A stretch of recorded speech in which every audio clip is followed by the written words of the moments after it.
أعوذ بالله من الشيطان الرجيم ولن ترضى عنك اليهود ولا النصارى حتى تتبع ملتهم قل إن هدى الله هو الهدى ولئن اتبعت أهواءهم بعد الذي جاءك من العلم ما لك من الله من ولي ولا نصير الذين آتيناهم الكتاب يتلونه حق تلاوته أولئك يؤمنون به ومن يكفر به فأولئك هم الخاسرون.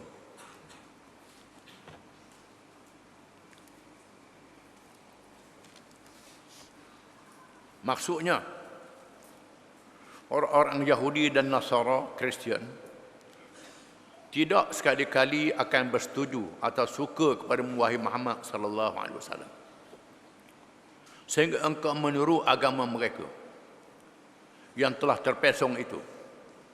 Katakanlah kepada mereka, sesungguhnya petunjuk Allah, agama Islam itulah petunjuk yang benar.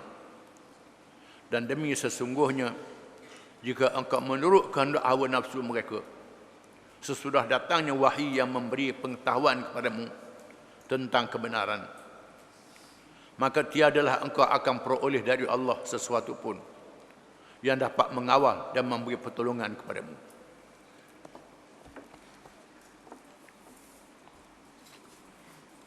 Ayat ini adalah peringatan dan amaran daripada Allah Subhanahu wa taala supaya kita tidak terpengaruh dengan orang-orang Yahudi dan Nasara, Yahudi dan Kristian, dua jenis kafir ahli kitab, pengikut Nabi Musa dan Nabi Isa alaihi wassalam.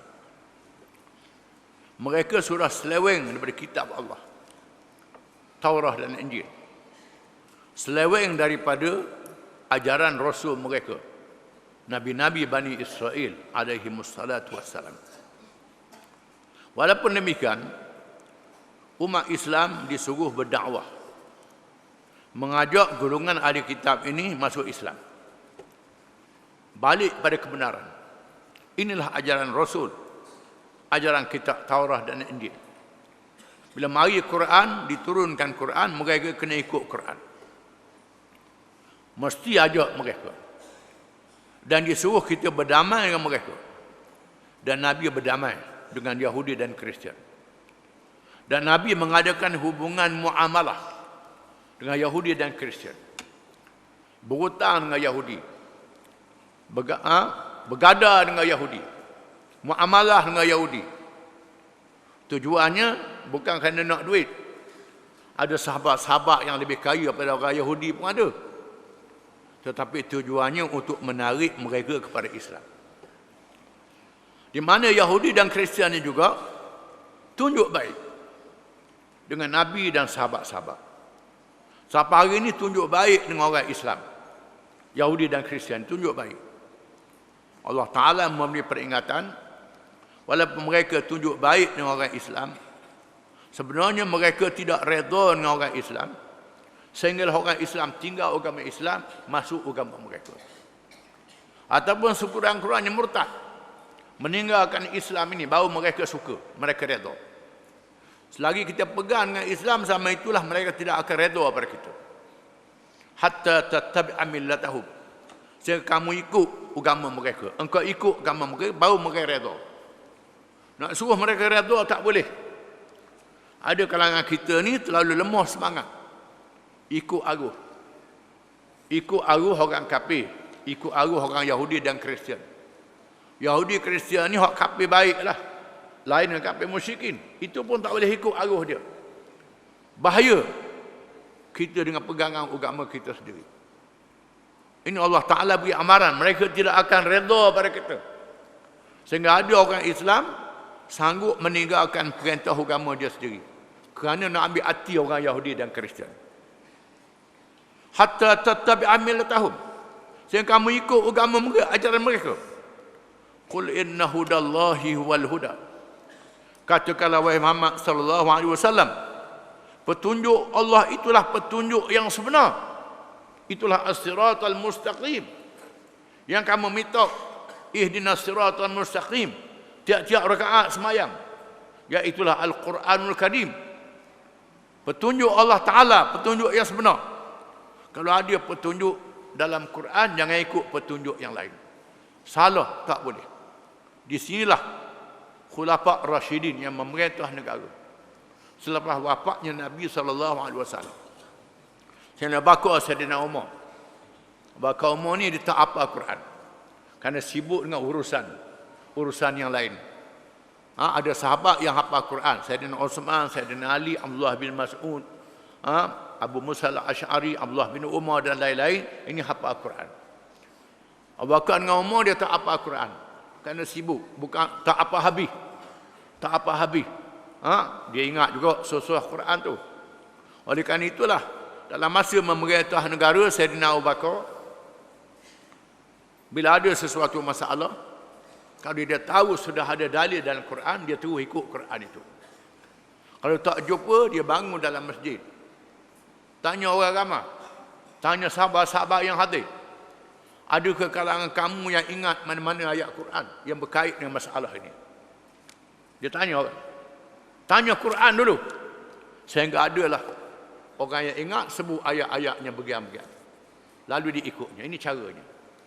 Sayyidina Umar begitu juga. Bahkan Sayyidina Umar yang pernah membuat satu keputusan. Tiba-tiba seorang perempuan bangun, wahai Amirul Mukminin. Keputusan itu tak betul kerana firman Allah Ta'ala. Baca ayat Quran. Sayyidina Umar kata, asabatil mar'ah wa akhta Umar. Perempuan betul, Umar salah. Ini sikap para sahabat radhiyallahu anhum. Mereka sangat berpegang dengan petunjuk Al-Quran, petunjuk Nabi SAW. Mu'ad bin Jabal, seorang ulama, kalangan ulama sahabat radhiyallahu anhu, Mu'ad bin Jabal. Bila Nabi suruh Mu'ad pergi ke negeri Yaman, Nabi tanya Mu'ad, wahai Mu'ad, sekiranya ada apa-apa masalah, bagaimana kamu nak selesaikan masalah itu?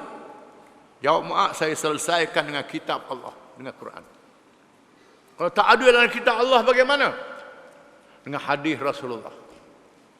Kalau tak ada hadis Rasulullah, dengan bagaimana? Saya beristihad. Gunakan akal beristihad, mengikut petunjuk Quran dan hadis, dasar-dasar umum yang ada dalam Quran dan hadis. Situ tidak terpesong. Lalu Nabi tepuk dada, tepuk bahu Muaz, tepuk. Alhamdulillah, Tuhan yang telah mengurniakan petunjuk kepada sahabatnya. Apa yang Rasulullah redha, Nabi syukur. Ini sikap sahabat Nabi mengikut Al-Quran. Tak ikut sekali-kali yang lain. Ini kita kena sedar. Bahkan Nabi mengajar Mu'ad bagaimana mendakwahkan orang-orang yang bukan Islam. Sekiranya mau pergi ke Yaman, wahai Mu'ad bin Jabal, di sana ada golongan ahli kitab. Mula-mula ajak mereka mengucap 2 kalimah syahadah. Suruh mereka mengucap 2 kalimah syahadah, masuk Islam. Setelah mereka mengucap 2 kalimah syahadah, beritahu Allah Ta'ala wajibkan sembahyang 5 waktu. Setelah mereka sembahyang 5 waktu, beritahu Allah Ta'ala wajibkan kepada mereka zakat. Diambil dari orang yang kaya, dia beri pada orang yang berhak untuk terima zakat. Jangan ambil secara zalim, ambil dengan redha mereka yang ada harta itu. Ini kata Nabi Mu'ad bin Jabal. Pesanan dia. Cara nak ajak orang masuk Islam, diajarnya. Mula-mula suruh dia mengucap 2 kalimah syahadah. Kita dah wajah hak sunat dulu. Tak mengucap wajah sunat dulu. Sunat ni bersunat berkhatam ni khilaf ulama. Mazhab Syafi'i kata wajib, mazhab lain kata tak wajib. Syafi'i kata kuat, Syafi'i taklah lalu. Tak boleh kena sunat. Siapa tak mengucap kawan tu. Ni tak faham ni, kena faham. Betul lah kita mazhab Syafi'i, tapi kena faham uslub dakwah dan cara berdakwah yang diajar oleh Nabi SAW. Suruh mengucap 2 kalimah syahadah, lepas tu suruh sembahyang 5 waktu. Sembahyang 5 waktu dulu. Ni dah lepas 5 waktu suruh sembahyang duha pula. Suruh sembahyang tahajud pula. Kawan baru masuk Islam. Larilah jawab dia. Ini dia uslub yang Nabi ajar. Iaitulah cara ajak orang pada petunjuk dan bagaimana nak menerangkan petunjuk-petunjuk itu. Wal in ittaba'ta ahwahum ba'da alladhi ja'aka minal ilm ma laka minallahi min waliyyin wa nasir. Jaga-jaga wahai Muhammad dan pengikut-pengikut Muhammad sallallahu alaihi wasallam. Petunjuk yang sebenar petunjuk Allah yang ada dalam Quran dan kebijaksanaan Nabi sallallahu alaihi wasallam. Jangan ikut yang lain. Kalau ikut yang lain, mana ikut hawa nafsu. Ikut hawa nafsu kalau ikut yang lain. Hari ini kita melihat orang Islam sudah ikut hawa nafsu. Contohnya, Quran mengharamkan riba. Riba diharamkan oleh Islam. Tiba-tiba hari ini riba jadi rukun ekonomi. Jadi syarat ekonomi. Kalau tak ada riba, tak boleh kena ada riba juga. Dunia riba berlaku, kena ikut dunia lah. Allah Ta'ala mengharamkan riba. Habis negara-negara Islam tak bebas diri daripada riba. Walaupun mereka sudah buat bank Islam, muamalah Islam, tapi tak berani nak hapuskan riba. Islam pun buat, riba pun buat. Tak singgah. Yang diharamkan oleh Allah. Allah Ta'ala beri amaran. Kalau kamu tak ikut Islam, mana ikut hawa nafsu. Ahwa'ahum ba'dal ladzi ja'aka minal ilm. Setelah datang ilmu tentang bagaimana nak mengurus dunia ini. Termasuklah undang-undang jenayah, undang-undang muamalah, macam-macam undang-undang dalam Islam. Kita tinggalkan syariat Islam. Hukum qisas, hukum hudud tak boleh pakai. Tapi hukum mati pakai jeruk dengan leher dengan tali boleh pula. Hukum Islam ni kejam. Hukum bunuh jerak dengan tali hang tu tak apa pula. Tak apa pula. Pasal orang putih buat begitu.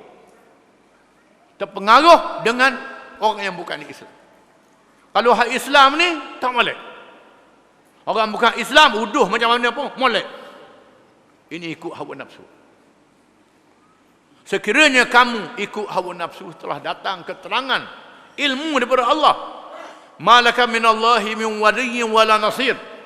Allah Ta'ala tidak memberi pimpinan pada kamu. Tak dapat hidayah daripada Allah. Dan Allah Ta'ala tidak menolong kamu. Tak menolong kamu. Kamu tak boleh nak selesaikan masalah keselamatan, masalah keamanan, masalah akhlak, masalah ekonomi, masalah politik. Apa sahaja masalah, kalau tinggal kitab Allah, tak boleh selesai. Dibiarkan oleh Allah Ta'ala. Allah Ta'ala biarkan, tak tolong, mu nak ikut orang lain sangat. Dan Allah Ta'ala mendedahkan tentang penyelewengan golongan ahli kitab, Yahudi dan Kristian. Mengapa kita dilarang terpengaruh dengan Yahudi dan Kristian? Mengapa? Kerana Yahudi Kristian memang menyeleweng. Tak ikut petunjuk Allah. Yang dibuat itu ikut hawa nafsu. Alladzina atainahumul kitab yatlunahu haqqa tilawatih ulaika yu'minuna bih wa man yakfur bihi fa ulaika humul khasirun. Orang-orang yang kami berikan kepada mereka akan kitab, mereka membacanya, membaca kitab mereka sendiri, dan di sana banyak serupa dalam Quran. Serupa dengan apa yang ada dalam Quran. Allah Ta'ala lahirkan Nabi di Mekah, di negeri yang tak ada sekolah. Masyarakatnya buta huruf. Lahirkan Nabi dalam keadaan ummi, buta huruf. Supaya mereka faham Quran daripada Allah. Bukan dikarang oleh Nabi. Bukan Nabi baca buku-buku bangsa lain. Tidak. Diturunkan Quran dan Nabi terus menghafal Quran itu. Terus ingat. Nabi baca Quran. Dan banyak dalam Quran itu perkara yang sama dalam Taurah dan Injil. Cerita Nabi Adam. Cerita Nabi Nuh. Cerita Nabi Musa paling banyak. Cerita Nabi Isa apa banyak dalam Quran. Apa yang ada dalam Taurah dan Injil. Apa yang mereka tahu. Di sana masih ada hukum-hukum yang sama. Islam mengharamkan daging babi. Taurah dan Injil mengharamkan daging babi juga. Ini sama. Islam meletakkan hukum jenayah, qisas dan hudud. Taurah dan Injil juga ada qisas dan hudud. Taurah ada kisah, ada hukum kisah dan hudud.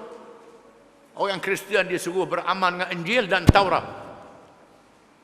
Persamaan apa yang ada dalam Quran. Benda yang sama. Ada benda yang dinasahkan oleh Allah. Disebut dalam Taurat dan Injil, perkara halal dan haram sebahagiannya dengan sebab Allah Ta'ala mendera Bani Israel dihalalkan oleh Al-Quranul Karim. Mereka tahu itu semua.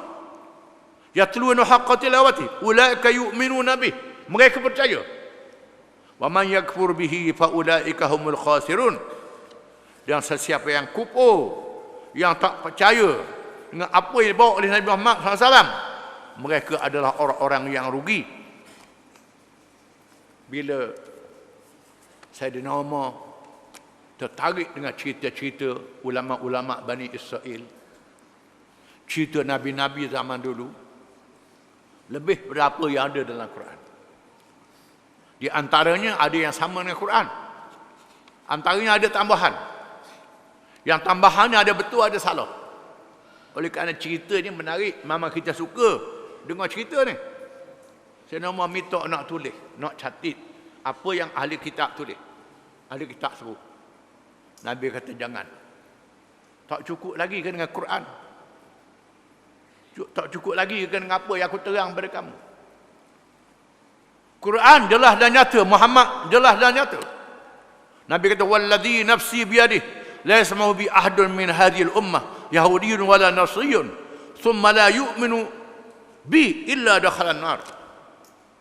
Demi Tuhan yang diri aku berada dalam kekuasaan dia, genggaman dia, tidak mendengar oleh seorang di kalangan umat Yahudi dan Kristian yang mendengar berkenaan dengan Islam yang aku bawa ini, kemudian mereka tak percaya, mereka dimasukkan ke dalam neraka. Oleh kerana itu jangan ikut Yahudi dan Kristian masuk neraka sama dia, sama mereka ni. Kita kena teguh dengan petunjuk yang dibawa oleh Nabi kita Muhammad sallallahu alaihi wasallam.